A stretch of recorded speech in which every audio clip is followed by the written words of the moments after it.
Welcome to Motivation Basics, Day 5 of 5.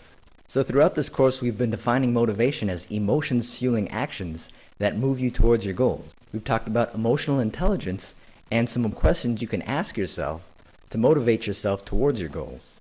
Yesterday we asked, how do my actions towards my goals strengthen my motivation? The idea that our actions towards our goals make us feel more motivated, that we feel fired up when we're almost there, when we could see the finish line. So tying together what we've been learning these past few days, I can share with you the most valuable motivation technique, and that's one thing at a time. And so let me go over this. You might recall a few days ago when I asked you this question, when do you feel the strongest emotions moving you away from your goals? And I mentioned at the very beginning when you're first looking at your goal and it's way, way far away, that you don't feel as motivated as, say, when you're right next to it, when you could see the finish line. I asked, when do you feel the strongest emotions moving you towards your goals? And again, that's right before it happens. So say if you've been standing in line for a movie premiere or standing in line for a big concert, hours before, you might feel somewhat excited, but kind of bored just standing there waiting in line. Maybe you're hanging out, having some fun. But you feel the strongest emotion when that line starts moving and people start going inside. Yesterday we talked about first getting an essay assignment that was a month away.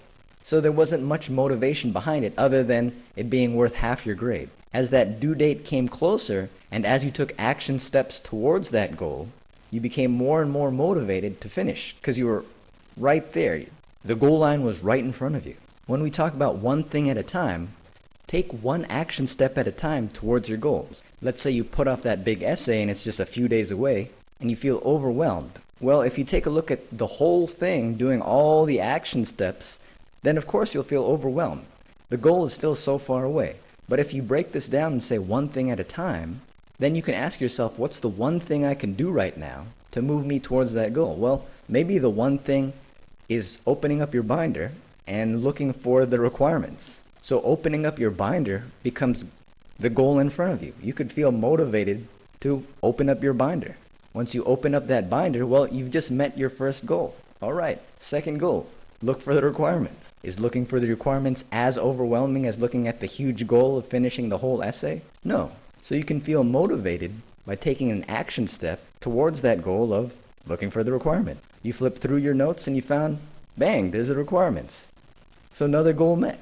So each moment you fall back to this idea of one thing at a time, that the goal is right in front of you. And if you keep doing that, then your major goal will be done. Not only will it be done, but it'll be done in less time, with less effort, and better quality. This I guarantee. One thing at a time. Of course, this basic training is just a tip of the iceberg. If you're open and willing to trying more powerful tips and strategies to becoming a highly effective, highly efficient, ninja-like student, see you inside FastStudySkills.com.